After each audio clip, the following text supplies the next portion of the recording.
Hope you all are doing well. Today's cue card is describe a difficult thing you did. कोई ऐसी चीज़ दसनी है difficult ਜਿਹੜੀ ਤੁਸੀਂ ਕੀਤੀ ਹੋਵੇ. So what it was, ਉਹ ਕੀ ਸੀਗਾ, how did you complete it, ਤੁਸੀਂ ਉਸ ਨੂੰ ਕਿੱਦਾਂ complete ਕੀਤਾ, why it was difficult, ਉਹ difficult ਕਿਉਂ ਸੀ, and how you felt about doing this, ਤੇ ਤੁਹਾਨੂੰ ਇਸ ਨੂੰ ਕਰਨ ਤੋਂ ਬਾਅਦ ਕਿਵੇਂ ਲੱਗਿਆ. So let's start the cue card. We experience many challenging situations in our life ਕਿ ਆਪਾਂ ਆਪਣੀ ਲਾਈਫ ਦੇ ਵਿੱਚ ਬਹੁਤ ਸਾਰੀਆਂ ਚੈਲੰਜਿੰਗ ਸਿਚੁਏਸ਼ਨਸ ਨੂੰ ਦੇਖਦੇ ਹਾਂ, ਐਕਸਪੀਰੀਅੰਸ ਕਰਦੇ ਹਾਂ, but we overcome them by hard effort and persistent, ਅਤੇ ਉਹਨਾਂ 'ਚੋਂ ਬਾਹਰ ਆਉਣ ਲਈ, ਮਤਲਬ ਉਹਨਾਂ ਨੂੰ ਜਿੱਤਣ ਲਈ, ਉਹਨਾਂ ਨੂੰ ਕੰਪਲੀਟ ਕਰਨ ਲਈ, them by hard effort and persistence, ਤਾਂ ਆਪਾਂ ਉਸ ਨੂੰ ਕਿੱਦਾਂ ਬਹੁਤ ਜ਼ਿਆਦਾ ਹਾਰਡ ਐਫਰਟਸ ਲਾ ਕੇ ਅਤੇ ਪਰਸਿਸਟੈਂਸ ਦੇ ਨਾਲ ਆਪਾਂ ਉਸ ਚੀਜ਼ ਤੋਂ ਬਾਹਰ ਆ ਸਕਦੇ ਹਾਂ.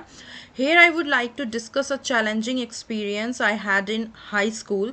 ਇੱਕ ਚੈਲੰਜਿੰਗ ਐਕਸਪੀਰੀਅੰਸ ਦੇ ਬਾਰੇ ਮੈਂ ਡਿਸਕਸ ਕਰਨ ਜਾ ਰਹੀ ਹਾਂ ਜਿਹੜਾ ਕਿ ਮੇਰੇ ਹਾਈ ਸਕੂਲ ਦੇ ਵਿੱਚ ਸੀਗਾ. It was actually to give a presentation in front of the entire class. Actually ਇਹ ਕੀ ਸੀਗਾ, ਪੂਰੀ ਕਲਾਸ ਦੇ ਸਾਹਮਣੇ ਇੱਕ ਪ੍ਰੈਜੈਂਟੇਸ਼ਨ ਦੇਣੀ ਸੀਗੀ. Our teacher assigned us an assignment on the topic of energy consumption.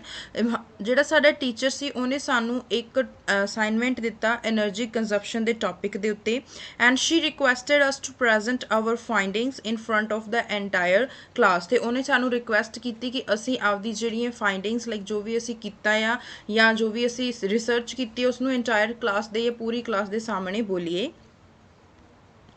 I was terrified, ਮੈਂ ਬਹੁਤ ਡਰੀ ਹੋਈ ਸੀ of speaking in front of a large group of people.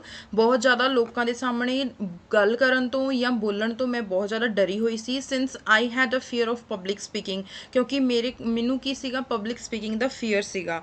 but I have built myself up to the point where I will be able to accomplish it no matter what. ਉਹਨਾਂ ਨੇ ਕਿਹਾ ਕਿ ਮੈਂ ਆਪਦੇ ਆਪ ਨੂੰ ਇੰਨਾ ਜ਼ਿਆਦਾ ਬਿਲਡਅਪ ਕਰ ਲਿਆ ਸੀ, ਲਾਈਕ ਆਪਦੇ ਆਪ ਨੂੰ ਇੰਨਾ ਜ਼ਿਆਦਾ ਨੌਲੇਜ ਲੈ ਲਿਆ ਸੀ ਜਾਂ ਇੰਨੀ ਪ੍ਰੈਕਟਿਸ ਕਰ ਲਈ ਸੀਗੀ, ਇਸ ਹੱਦ ਤੱਕ ਕਰ ਲਈ ਸੀ ਜਿੱਥੋਂ ਤੱਕ ਕਿ ਮੈਂ ਪੂਰੀ ਏਬਲ ਸੀ, ਇਸ ਯੋਗ ਸੀ ਕਿ ਮੈਂ ਸਾਰਾ ਟਾਸਕ ਜਿਹੜਾ ਉਹ ਕੰਪਲੀਟ ਕਰ ਸਕਾਂ ਚਾਹੇ ਕੁਛ ਵੀ ਹੋ ਜਾਵੇ. So I gathered all of the pertinent data and began preparing my presentation. ਕਿ ਮੈਂ ਸਾਰਾ ਡਾਟਾ ਨੂੰ ਕਲੈਕਟ ਕੀਤਾ ਜੋ ਵੀ ਇੰਪੋਰਟੈਂਟ ਡਾਟਾ ਸੀ ਅਤੇ ਆਪਦੀ ਪ੍ਰੈਜੈਂਟੇਸ਼ਨ ਦੀ ਪ੍ਰਿਪੇਰੇਸ਼ਨ ਕਰਨੀ ਸਟਾਰਟ ਕਰ ਦਿੱਤੀ. I also worked on my public speaking skills. ਮੈਂ ਆਪਦੀ ਪਬਲਿਕ ਸਪੀਕਿੰਗ ਸਕਿੱਲਸ 'ਤੇ ਵੀ ਕੰਮ ਕੀਤਾ.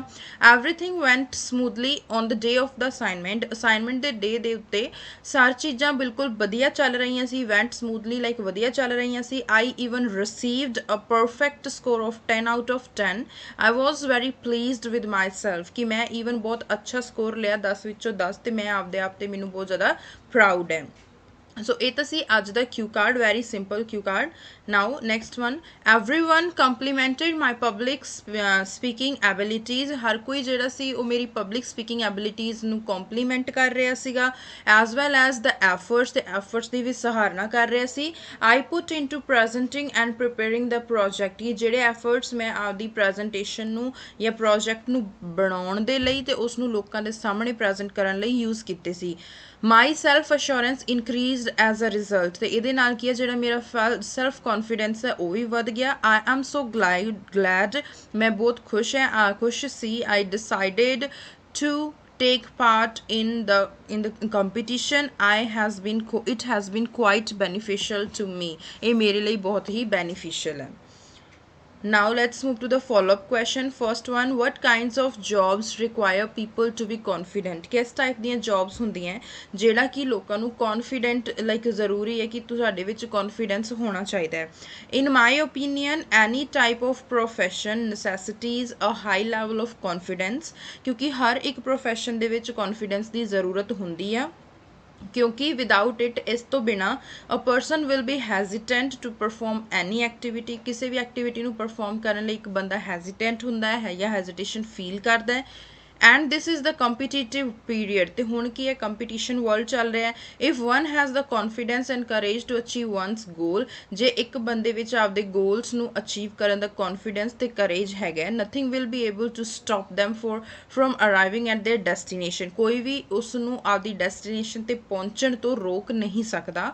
ਅਸਾਈਡ ਫਰੋਮ ਦੈਟ, ਇਸ ਤੋਂ ਇਲਾਵਾ sales people, teachers and speakers all require more confidence. ਇਹ ਸਭ ਨੂੰ ਕੀ ਹੈ, ਬਹੁਤ ਜ਼ਿਆਦਾ ਕੌਨਫੀਡੈਂਸ ਦੀ ਜ਼ਰੂਰਤ ਹੈ. On what occasions should children be encouraged? किस टाइप ਦੇ occasion ਤੇ ਜਿਹੜੇ ਬੱਚੇ ਉਹਨਾਂ ਨੂੰ encourage ਕਰਨਾ ਚਾਹੀਦਾ ਹੈ? Educators and parents support in my opinion always lead to success, ਕਿ education ਤੇ parents ਦੀ ਜਿਹੜੀ support ਹੁੰਦੀ ਹੈ ਮੇਰੇ ਖਿਆਲ ਨਾਲ ਉਹ ਹਮੇਸ਼ਾ success ਨੂੰ lead ਕਰਦੀ ਹੈ।